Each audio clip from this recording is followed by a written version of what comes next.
January 1st, 2026. No announcement, no press conference, no warning. Beijing flipped a switch, and in one single move, China now controls whether your iPhone gets built, whether your Tesla gets delivered, whether the Pentagon can build its next fighter jet. They didn't fire a weapon. They didn't invade a country. They weaponized a metal. And America has no answer. Here are the facts. On January 1st, 2026, China's Ministry of Commerce, MOFCOM, activated a licensing framework for silver exports. Not a suggestion, a mandate, from 400 approved exporters down to 44. 44 companies. That's it. That's the entire pipeline between China and the rest of the world. And to qualify, you need 80 tons of annual production capacity, $30 million in credit lines, a verified export history from 2022 through 2024.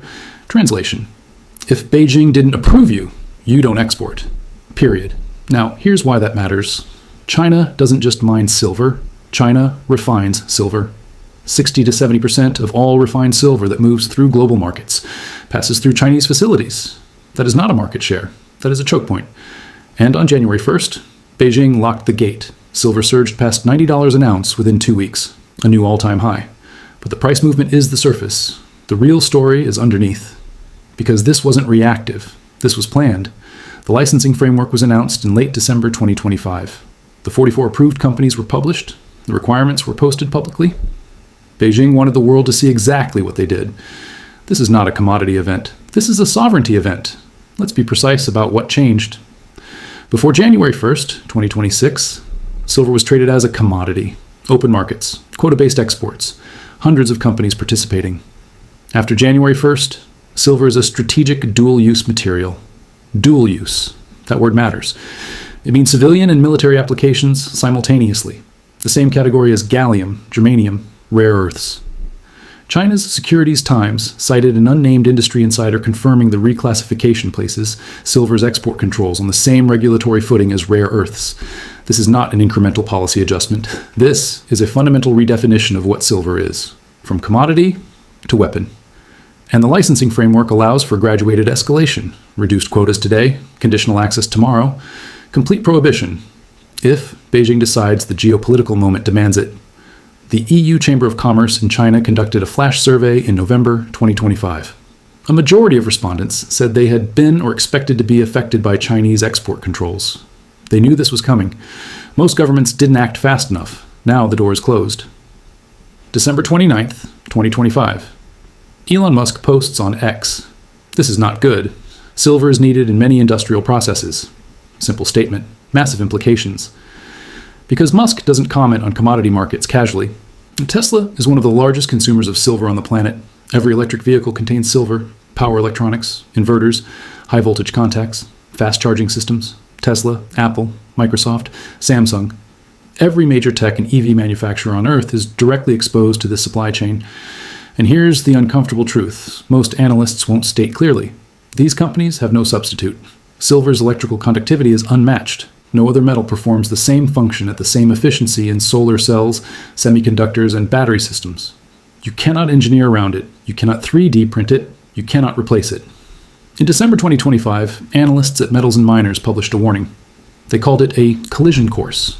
Every major technology corporation on Earth, Tesla, Apple, Microsoft, Samsung, is, quote, on a direct collision course with a physical reality that they have chosen to ignore. The silver in their supply chains is at extreme risk, and China just moved the deadline up. To understand what Beijing is doing with silver, you need to understand what they already did with rare earths. 1. China begins decreasing rare earth exports, citing environmental concerns. 2. Export quotas fall 13% over 4 years. 3. The real move. China slashes its annual rare earth export quota by 40%. Mid-year announcement. Second half exports capped 72% lower than the previous year. September 2010, China unofficially halts rare earth shipments to Japan during a territorial dispute over the Senkaku Islands. And then, rare earth prices explode. The average price of U.S. rare earth imports from China rose from $5,589 per metric ton in January 2010 to $53,024 in January 2011, nearly tenfold. By September 2011, $158,389 per metric ton. A 2,734% surge. Some rare earth oxides went up 20-fold. Cerium oxide peaked at $500 per kilogram. The world had never seen anything like it. And it wasn't an accident, it was a strategy. China controlled 97% of global rare earth output. They tightened the valve. Prices exploded. Foreign manufacturers were forced to relocate to China or find alternatives. Hitachi moved 20% of its magnet production into China. The entire global supply chain bent toward Beijing. Now, silver. Same playbook, same dominant position, same graduated escalation. But silver matters more than rare earths, because rare earths can be substituted slowly with enormous investment. Silver cannot. Here's the data that should be keeping every supply chain executive awake. Industrial demand for silver consumed over 1 billion ounces in 2025. Solar photovoltaic applications alone increased 160% from 2019 to 2025. Solar cells require silver paste. There is no substitute that matches efficiency. Electric vehicles use 25 to 50 grams of silver per unit. EV demand is projected to triple automotive silver consumption by 2030. AI data centers require silver in every server rack. Semiconductor fabrication uses silver in bonding wires and conductive layers. And defense. The Pentagon uses silver in radar systems, missile guidance, communications equipment, and stealth technology. The U.S. Geological Survey added silver to its critical minerals list in November 2025. Citing electrical circuits, batteries, solar cells, and antibacterial medical instruments, the U.S. imports approximately 70% of its silver consumption. 70%. Primarily from Mexico, Canada, and Peru. But here's the critical gap nobody talks about. U.S. silver refining capacity is overwhelmed. In fall 2025, multiple refiners built up backlogs so severe that some stopped accepting anything below 0.999 purity. One major refiner was turning away ultra-pure silver, not because the metal was bad quality, because capacity simply wasn't there. Silver refineries in America were averaging 3 months of backlog, and China controls the dominant share of global refining infrastructure. When Beijing locks silver exports, America has no domestic fallback. Not today, not tomorrow, not for years. October 2025, the Pentagon moved $1 billion into critical mineral stockpiling. The Financial Times reported the Defense Logistics Agency began purchasing cobalt, antimony, tantalum, and scandium for the National Defense Stockpile. The Trump administration's One Big Beautiful Bill Act allocated $7.5 billion for critical minerals, $2 billion to expand the National Defense Stockpile by 2027, $500 million for a Pentagon-backed program to spur private sector production. The Pentagon took a direct equity stake in MP Materials, the only rare earth mine in the United States, making the U.S. government MP's largest shareholder. $4.5 billion moved into critical minerals in the final months of 2025 alone. But here's what the briefings won't say publicly.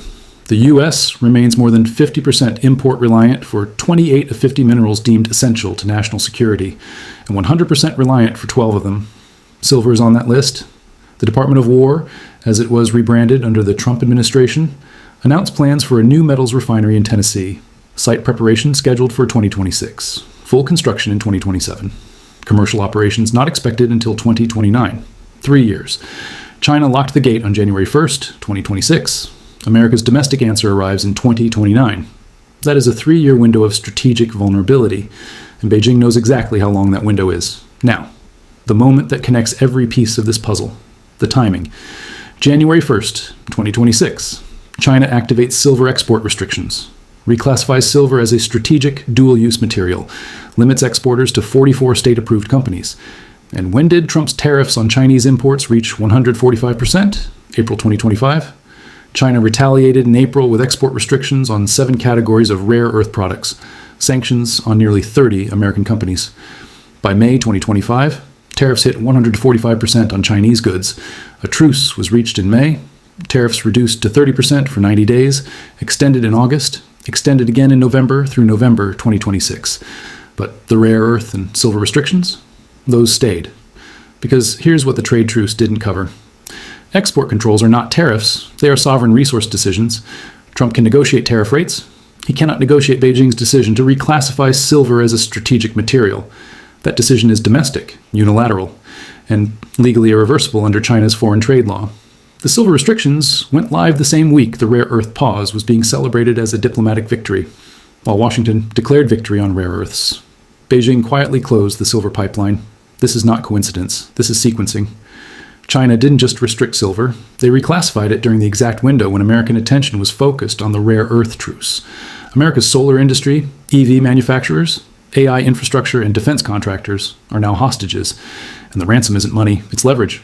Silver is not just an industrial story, it's a monetary one.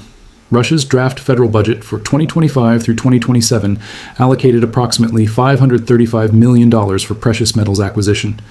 And for the first time in history, silver was explicitly listed alongside gold, platinum, and palladium, the first central bank to publicly declare silver purchases for state reserves during this bull market. Russia's finance ministry earmarked 51.5 billion rubles for precious metals in 2025, with identical allocations planned for 2026 and 2027. This isn't incidental, this is strategic. Russia is the world's 8th largest silver producer at 38.5 million ounces annually. They are leveraging domestic production to build reserves as part of an active de-dollarization campaign. And Russia isn't alone. On October 31st, 2025, BRICS launched a pilot program for a gold-anchored settlement unit, 40% gold-backed, 60% BRICS currency basket. Combined BRICS, gold reserves now exceed 6,000 tons. Russia leads at 2,336 tons, China at 2,298, India at 880. BRICS nations now settle approximately 90% of Russia-China bilateral trade in rubles and yuan. The new development bank disbursed $30 billion in 2024, one-third in local currencies, and the direction of travel is clear. Silver is being added to the monetary conversation, not as speculation, as infrastructure. If BRICS establishes a trade settlement system backed by precious metals, and silver is part of that framework, then silver's value is no longer determined solely by industrial demand. It becomes geopolitical currency, and China controls the supply. Let's decode Beijing's strategy in 3 moves. Move 1, reclassify. Elevate silver from commodity to strategic material. This gives the Chinese government legal authority to control exports indefinitely. No market mechanism can override this. It's sovereign law. Move 2, restrict access. 44 approved companies, 80 tons minimum capacity, $30 million credit lines. This isn't bureaucracy. It's a filter designed to keep only state-aligned entities in the pipeline. Small and mid-sized exporters are eliminated overnight. Move 3, weaponize the dependency. The United States designated silver a critical mineral in November 2025, acknowledging publicly that it is essential to national security and the clean energy transition. Beijing read that designation and responded with the licensing framework 1 month later. America told the world silver was critical. China told the world they controlled it. The sequencing is deliberate. Now examine America's response options. Option 1, domestic production. U.S. silver mines produced output valued at $960 million in 2024.